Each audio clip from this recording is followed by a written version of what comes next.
All right, good evening.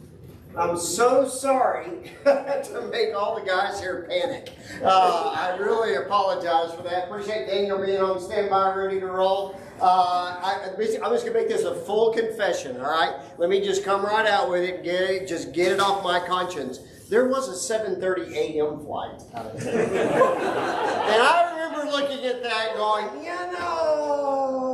if I do the 10:30 flight, and if it's delayed a couple hours, there's no way it'll be delayed more than 4 hours because I really don't want to get up at 3 a.m. and then come in here. That's been on my mind all day long.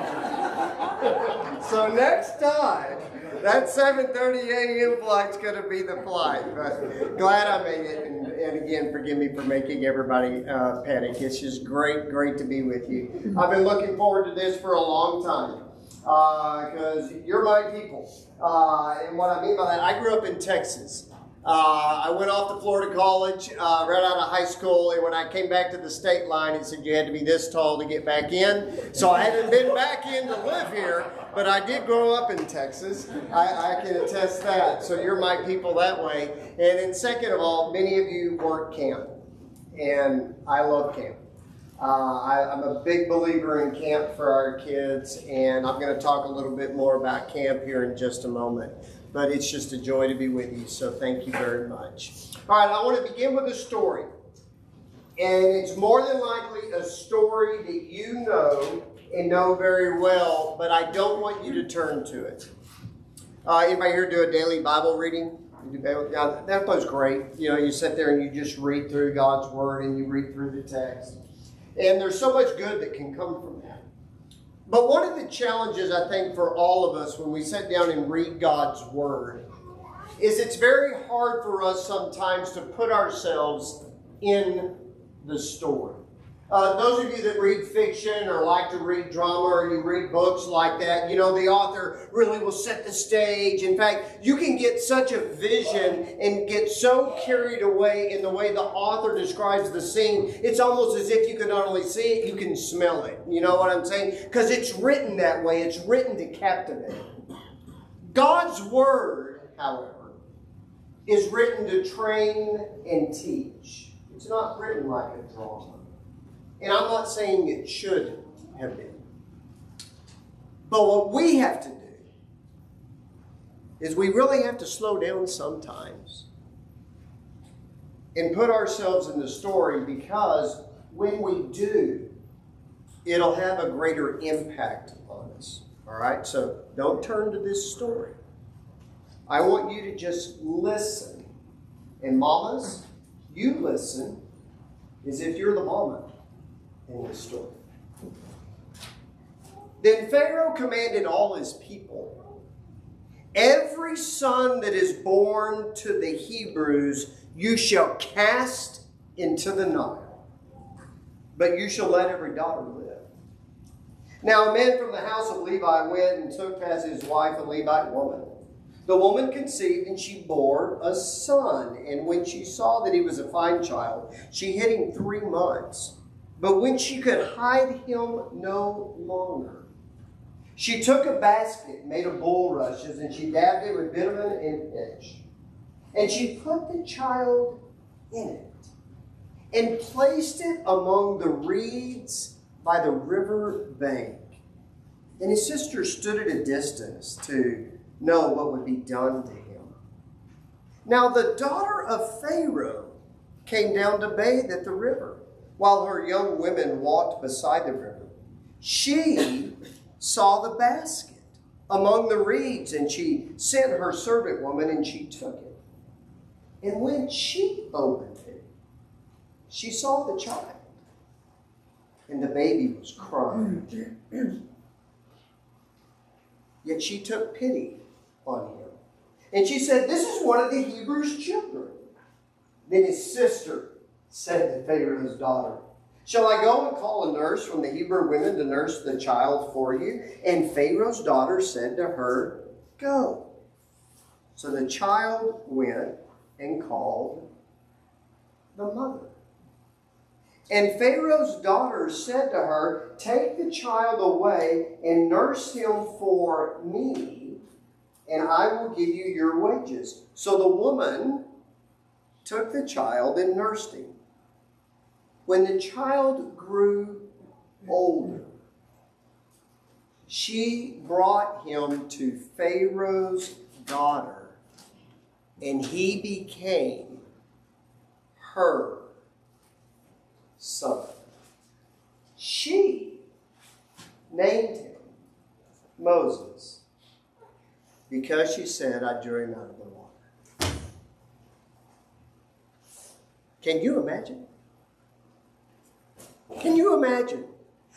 Just out of curiosity, and this is for all the kids, have you ever heard your parents or older people say, oh, in my day? All right, you ever heard that one? Where we start, oh, in my day. And we're all like that. In fact, many of us probably say, whoa, when I was growing up, look at how it is today. Oh, it was never this bad. Well, let me tell you, it was never and has never been this bad in any of our lifetimes. I want you to think about that. Take every male child and cast them into the river. Can you imagine what that river looked like? If indeed there were millions of Israelites living in the land of Goshen, can you imagine the pain, the misery? And then again, let's get off that. That's a terrible thought. I don't want us to dwell on it. That's just unimaginable. In our day and age, we're dealing with infants and death, but it's nothing to that extent just yet. Hopefully, it never will be, Lord willing. It's certainly not good. But let's just set that aside for a moment and let's put ourselves in the position of Amram. She's not mentioned in the story. That interesting. Moses, who's writing the text for us, doesn't exactly name his mom. Or Amram doesn't name his mom, Jochebed, doesn't name his father, Amram, but we know that's who it is. And the sister was, Miriam. All right. I've often wondered if maybe they weren't really mentioned so that all of us could put ourselves in that story to some degree. But nonetheless, we know it was Jochebed. I'm going to share kind of my opinion, and there's actually an extra book. It's kind of more of an apocryphal book. It's called First Fill. Do you ever want to read it? I'm the author, and it is awesome. And this is my thought. I know women because I'm married to one for more than 35 years, and she sees and knows and can comprehend things far better. When you hear the old adage that women have that sense about them, they do. It's scary. All right. In fact, my wife, I knew I would not have to call her to tell her I was delayed. She was tracking me. Why are you in San Antonio? Well, there's a story. Jochebed was at her wit's end, my opinion. The only way to save my son is to get him in front of another woman. And I just assumed she knew that Pharaoh's daughter, maybe for some reason, wanted a child, couldn't conceive. I don't know. But I think this whole situation was choreographed by her. But nonetheless, they were so desperate, their only option was a basket. Think about that. But let's even set that aside for just a moment, as mind-boggling as that is. Now you got a chance. You get your child back. But you only got limited time. What do? What do you say? What do you teach? What do you encourage? What do you want him to know? And he's still so very young. We don't know what the age was that he had to give him back. We don't know. We don't understand all that part of the story. And I just wish, I wish Moses would have just put a pause right there and maybe shared about 5 or 6 different books on parenting.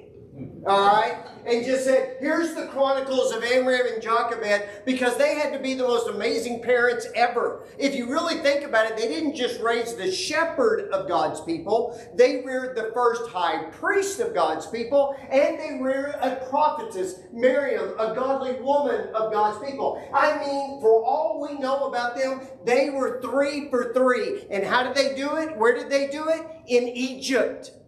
As slaves. As people who were literally being oppressed and their children murdered. But Moses never told us how they did it. But I would suggest to you somebody else did. You have the Heavenly Library with you. I want you to take down the book of Hebrews. And I want you to go to Hebrews chapter 11. Hebrews chapter 11. We know this is a great book of faith. But I want you to notice when we get to verse 23, when the Hebrew writer segues to talk about Moses and his faith, he doesn't begin with Moses. Here's how he begins. By faith, when he was born, this is Hebrews 11:23, was hidden for 3 months by his parents because they saw that the child was beautiful, and they were not afraid of the king's edict. Did you catch that? The faith in this verse that was instilled in this man was a faith of 2 people who lived without fear in a very dangerous world.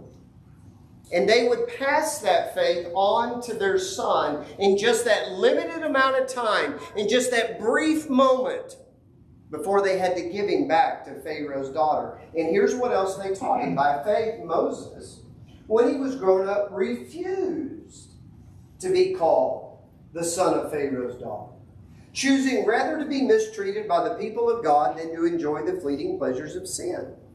He considered the reproach of Christ greater wealth than the treasures of Egypt, for he was looking to the reward.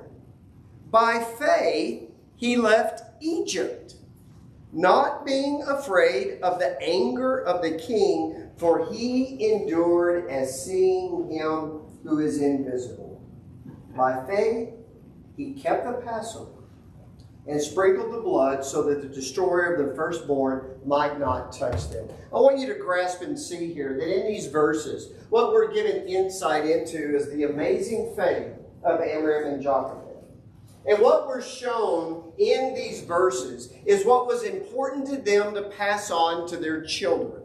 All right? Let me just say something real quick. When Eric was talking to me and Jim, and they were talking about having this on a Saturday night, I'm like, don't y'all live in Texas? Are y'all not football fans? I mean, if you tried to do this in Alabama, it would just be me. And I don't know if anybody else would have come. Hey, you don't do that. I'm very proud of you. But isn't it interesting how, and this is maybe, I don't know, yet you know who I cheer for? Texas Tech.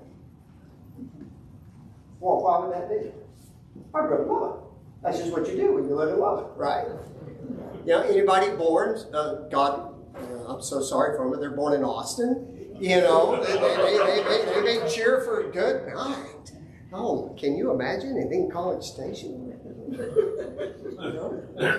then for 12 years I preached in Gainesville, and guess what? They cheer for who? Interesting. I've often wondered, isn't that odd? Isn't that odd? Wherever a kid may have grown up, that's who they cheer for? Yeah. Oh, you're wrong. No, idiot.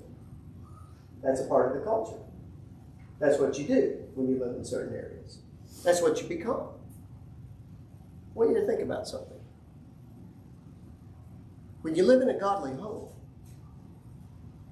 that's what you become. And you're a fanatic about the Lord. I don't know what all Amram and Jochebed had in their little toolbox that they taught their sons as well as Miriam. But they started out with some very important principles, and I want you just to see in these verses, I think these verses reveal for us what is imperative for us as parents to teach in our children. And we don't need to be worried about what's going on in the government. It doesn't matter. We don't need to be worried about what's going on in the world. It doesn't matter. We don't need to be worried about taxes or everything else, everything that just consumes our life, and we get so... It doesn't matter.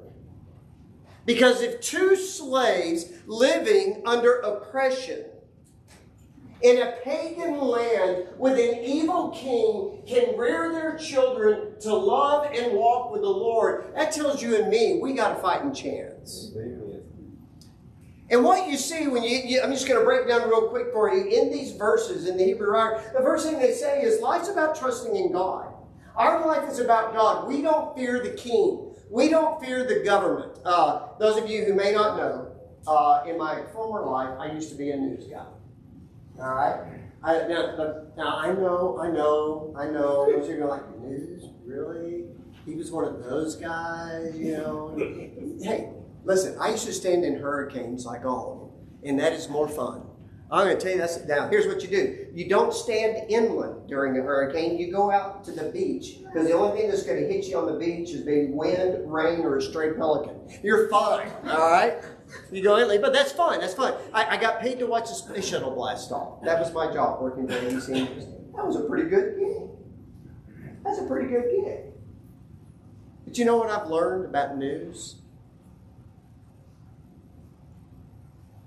Good news is not news. Bad news is news. And most of the time, the bad news is really not going to affect you as much as you think. And if we get so consumed with news, we get so consumed with everything everybody tells us we should fear, we're going to scare our children, and many people are. I want you to just grasp this. That's just a little side point. But Amram and Jochebed taught their son, don't fear men, even men with great authority. You fear God. And like Solomon says, you fear God, keep his commandments. Life's about choices, not circumstances. I don't know. Oh, I hope, though. I hope that Jochebed was around when Moses said, I'm not Pharaoh's grandson anymore. I'm not Pharaoh's daughter's son anymore. I am out. Don't you know there was a part of me going, yes. Yeah. And I don't know how many breadcrumbs she dropped along the way to help him see that or understand that. I think he grew up understanding he was a Hebrew. There was something different about him. But yet he lived with his mom. He lived in the palace. Can I just assume, I think many of you are grandparents, right? Would that be fair? A lot of grandparents in here. All right, anybody here, you're not a grandparent, you're a parent, and you're trying to rear your children in midst of grandparents? God bless you. Because you send them off to the grandparents' house, and they eat Cocoa Pebbles with chocolate milk and Snickers in a cereal bowl for breakfast, don't they? Amen. And then, yeah. And then when we get them back from you, we have to go in detox for 2 weeks. All right? Because you're the grandparent. You get to do that, right? You ever thought about all the riches Moses probably had? My dad's the king. My granddad's the king. I mean, he probably had a chariot with literally 42 horses. Racing stripes down the side of those horses as he rode around the kingdom. Getting serious with you, please note what the text tells us. He saw the difference between true gold and fool's gold. That's not the treasure you want, Moses. And you got to make a choice. You have to make a choice. Life is about choices, not circumstances. Don't want to hear the whining complaining about no, who cares? Doesn't matter. You get to choose who you are. Life's about self-control. In other words, you got to know what you really want more than anything else, because what you want more than anything else is going to drive you. It's like Jesus says in the Sermon on the Mount, wherever your treasure is, your heart will be also. So you can do whatever you want. You can be whatever you want to be. But life's about self-control. And you see that there. And then the last thing you see is life's about desiring God's work. Notice what the Hebrew writer says. He kept the Passover. He kept God's will. And he became an amazing servant of the Lord. Probably the greatest servant of the Old Testament in many ways. We could go on and on about Moses, but I want to segue now to us. Okay? Because I believe we live in a very dangerous world. But our danger is not the king. Our danger is not the government.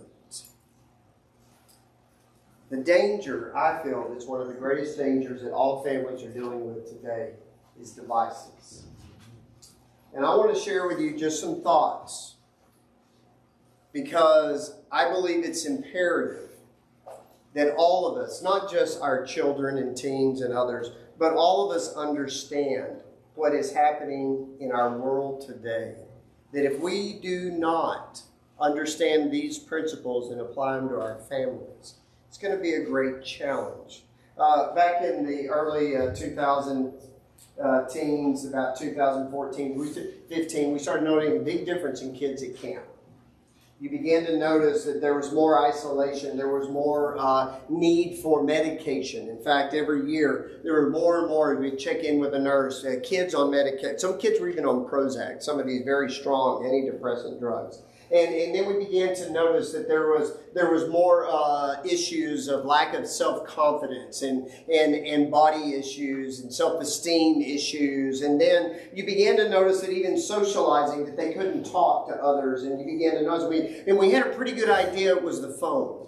We had a pretty good idea that something's changing in the way that kids are growing up today. And here's what we found, and here's what we saw. We saw that with devices, and please understand, this is not the camp directors or the preachers academy sharing these thoughts with you, all right? This is coming from the American Psychological Association. Screens are interfering with too many teens and college students and even preteens in their daily commitments, schoolwork, and just jobs and extracurricular activities. Kids are choosing gaming or social media over social interaction. Isn't it interesting? Social media has made us less social. Isn't that irony there? It prevents 8 hours of quality sleep because of the blue light and hanging out with the phones all night, preventing regular physical activity. The obesity rate continues to climb, and it's taken a drastic rise just in the past 14 years after the smartphone came into play. Kids are experiencing strong cravings to check social media, and then they're lying or being deceptive, even about how much they're spending on it. And even worse, we saw a change in personality.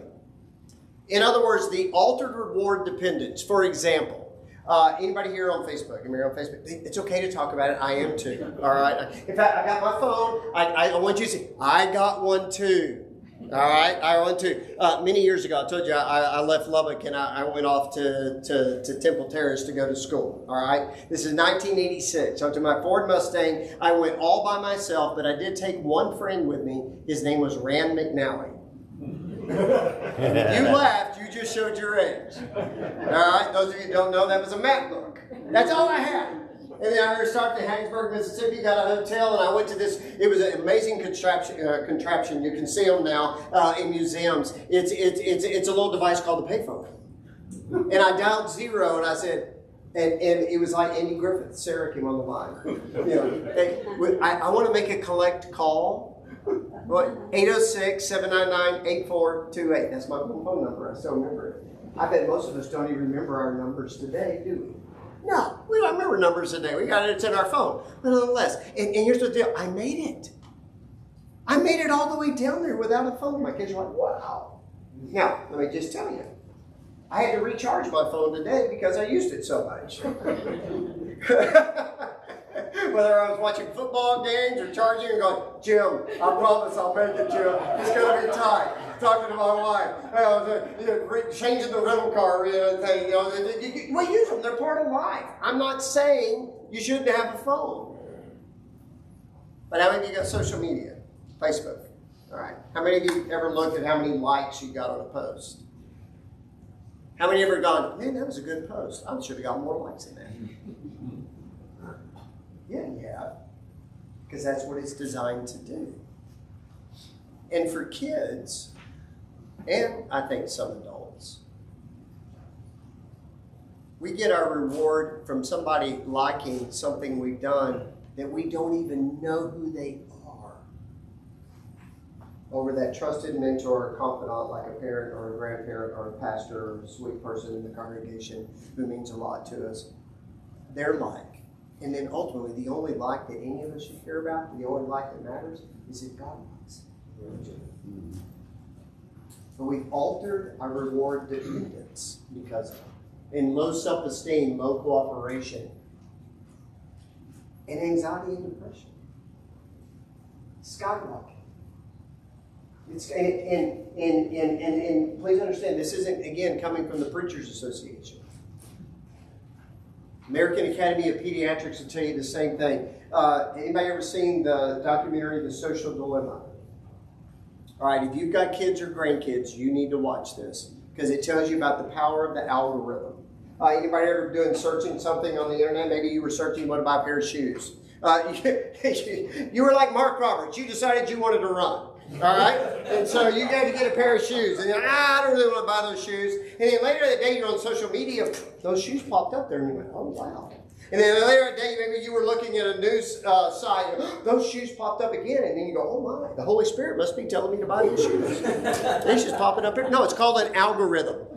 It's an algorithm.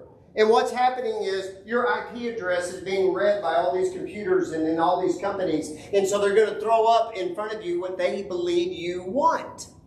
And if you looked for it or you liked it or you paused on it and they saw and were able to record your pause on it, they're going to feed you that. And so the social dilemma tells us about that. The CEO of Netflix actually is quoted as saying, the CEO of Netflix, our greatest competition is YouTube and sleep. Now think about that. And how many of us have ever caught ourselves? You went and looked at one thing and 2 hours later, you're still there. They got you. Because the algorithm feeds you.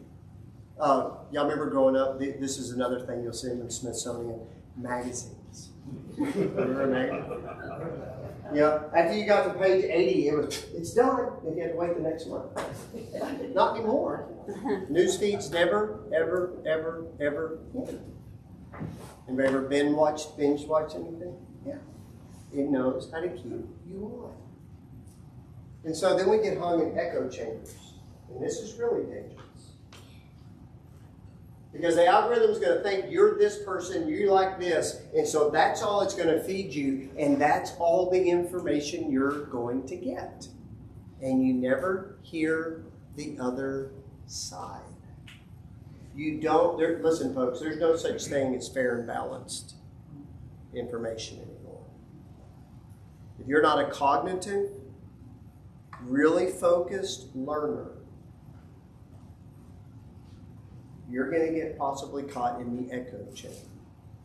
And it's a way of saying you're going to get fed. And so what's happening to our kids is a group thing. And parents, grandparents, you gotta, if your kid is on a phone and it is not supervised and it is not regulated by you, trust me, they're going to get hung in some sort of echo chamber. And it's going to increase polarization. It'll amplify trends and movements. And then there's a lack of balance. You ever wonder how all of a sudden there was this big riot that just broke out? Because everybody was caught in an echo chamber and they only got one side of the story and it enraged them. And that's what the technology will do to us. It feeds off rage and emotion when you're not careful. And think about it. How many of us go to great lengths to lock our doors at night? And I bet many of you dudes, if you're married, had to get up in the middle of the night because your wife heard a noise and you had to go check the dogs that you had locked earlier, right? Because you don't want anybody getting in. But anybody, anywhere, from anywhere in the world, with any agenda in the world, can get into your heart, and most importantly and dangerously, can get into the heart of your children through a device that we have given to them. To me, that's scary. That's dangerous. The danger is not what's happening in the world. The danger is not what's happening in our homes. That we allow the intruder in.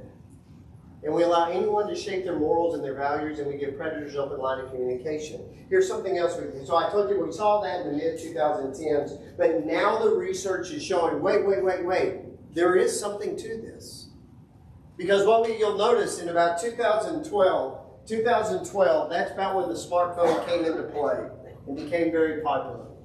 And so what happened is immediately we began to see a rise in a lack of reading of books.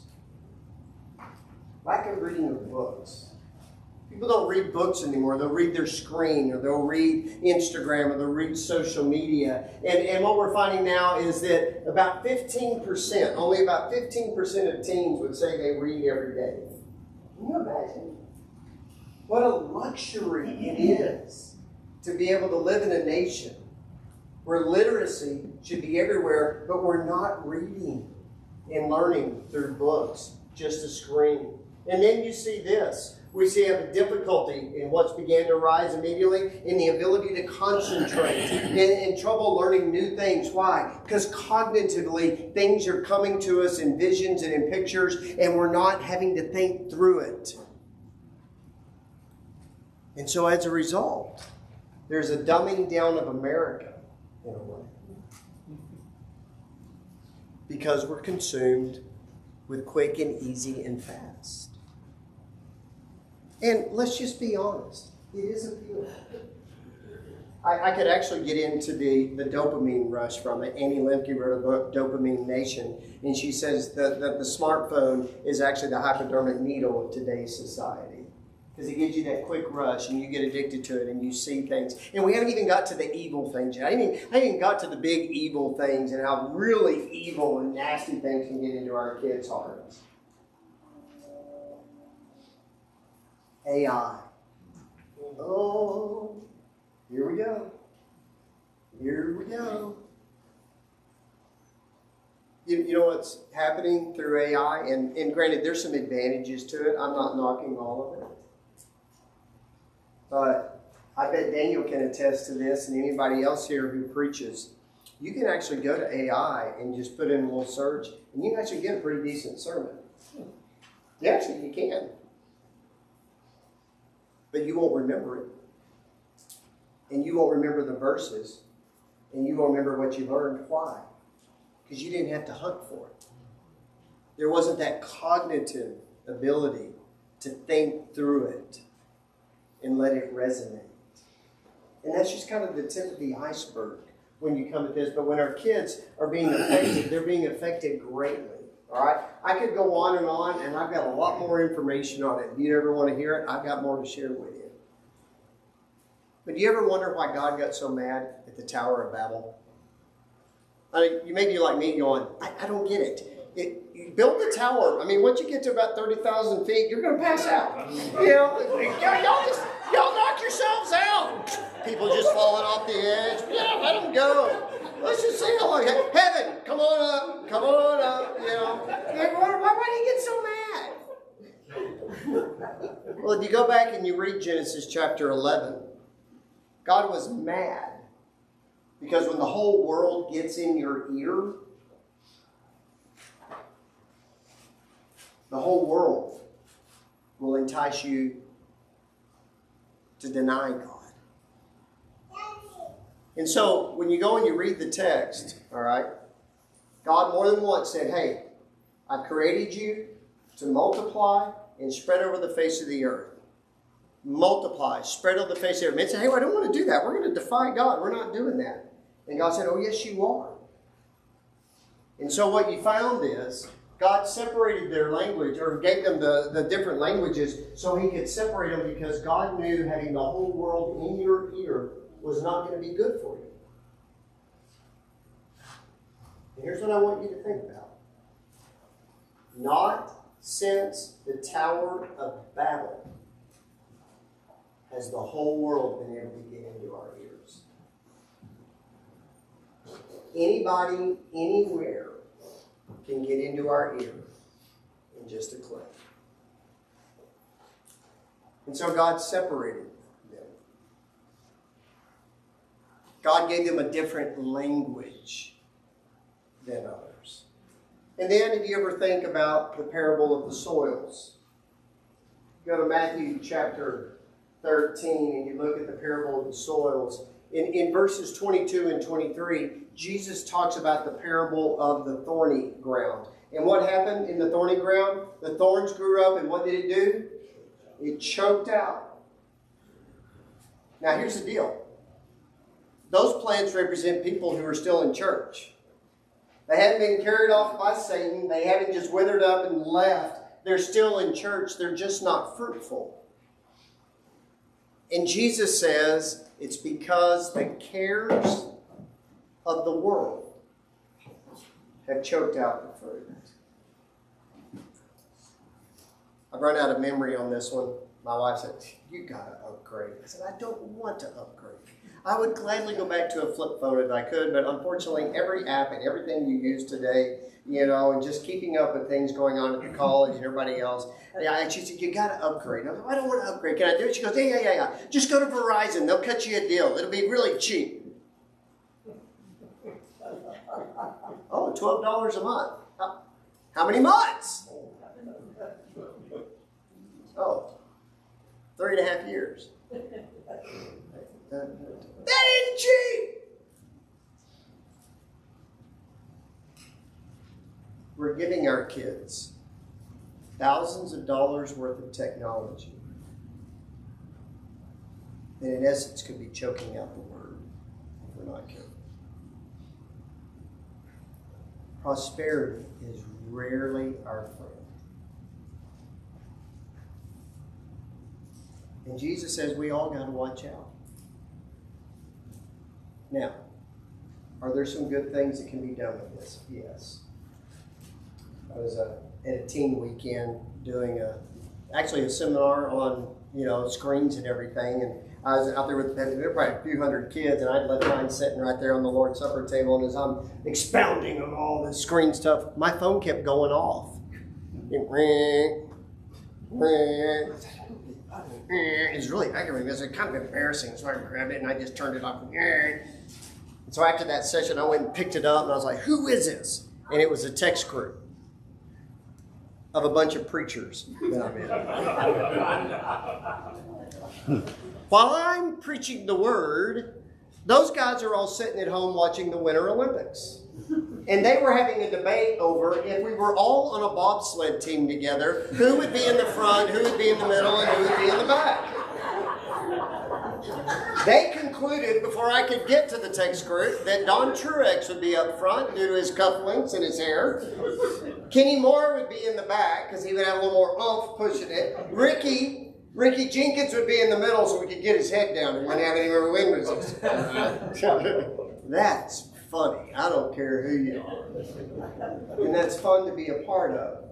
And that's a fun way to use it. But it's kind of like driving a car. It can be an amazing tool, or it can be very deadly. And so I want you to think about this in light of Amram and Jochebed. You got limited time. Is this going to help you, or is it going to hurt you with your goals? And I'll just give you some practical tips real quick. Folks, we got to set great examples. How many of you have ever been out to eat and you've seen a whole family on their phone? Isn't that painful? That's the family today. We got to set great examples, Mom and Dad. We have to establish boundaries in our own lives before we start imposing boundaries on the lives of our children. Look at the example of Aaron and Jochebed. We don't fear the king. We do things different. And so you set family restrictions. All right, these are the restrictions in our home. And almost all the leading experts back these up. Okay? No kid should have a device on their own before age 16. And if they do need a device, whether it's for school or other things that are part of functioning with life, that device should be heavily monitored by parents. No social media until 16 or later. Some good research is shared by Jonathan Haidt. He is a social psychologist out of New York University. He has just written some amazing stuff. Please understand right now, many of your leading health organizations are saying the exact same thing. Nothing before 16. Because the average teen will spend anywhere from 7 to 8 hours a day on the screen. Now some of that it's a part of life. We have them in school. So not all screens are bad. But 90% is social media. We need to talk about addictive behaviors. And we need to recognize when we're addicted. We need to seek communities with similar standards. This is the challenging one. Because I bet some of you have great restrictions in your home, but nobody else has those same restrictions. And it's hard, especially when it's church stuff. You know what I'm saying? That was one of the hardest things with our kids growing up. But everybody else at church, yeah, but you're not. Oh, it's just another level. It gets harder. But I promise you, there are families and there are people out there who want the same restrictions as you. That's why I love camp. We had 373 kids at Florida camp this last year. Not one kid complained about the phone policy. Now, mamas did. Don't even get me going.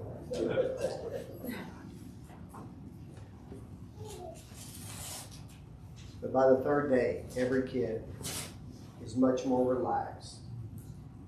And they're always grateful. And I have them every year say, man, Mr. Phil, I wish we could just kind of do this year round. So I do too. Let's do the best we can. And don't be afraid to be different. Because ultimately, remember where we started with all this? What's your goal? We've got limited time. What do you do? Limited time. Man, can you imagine Jochebed? She brought Moses home, knowing she's got to get him back. What do? You do everything you got to do to instill that in him. And you know what? It worked. It worked. Parents and grandparents, don't give up, don't give in. I know it's challenging, but God's plan can work. We just need to be consistent and focused, like Aaron and Jochebed, and show them the way that they should go. If you'd like to have more discussions about this or talk to it more, I've got a lot more. I did not do 15 minutes. Please forgive me. We were talking, how long ago did we preach? I got, 15 minutes. Oh, really? They said, if it's good. I'm like, well, it's not going to be that good. So thanks for your patience with me. I promise not to do this to you all week. But if you'd like to talk more about it, I'd be happy to. Because this is something that's very near and dear to my heart. Because I love kids. And I look forward to getting to know your kids. And I know you're like me. There's only one thing you want. And you want to see your children do. And that is run to the arms of Jesus. That's it. That's all I want. If you're in the arms of Jesus, I've done my job. And so let's work together on that.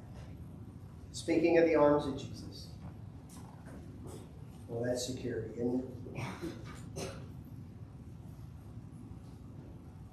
I don't know how much Amram and Jochebed got to enjoy.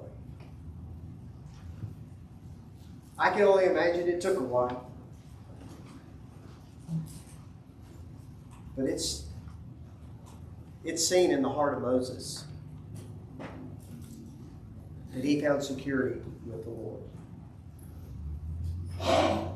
And that's powerful. That's powerful. And if you need that kind of security tonight, that kind of confidence tonight, it's not going to come from yourself. It can only come through the true King. The King we should never be afraid of, because he's the King who died for us. And he's the King who loves you. And if you need to come to him tonight, or you need any help in your walk with the King, won't you come while we stand and sing? Number 270.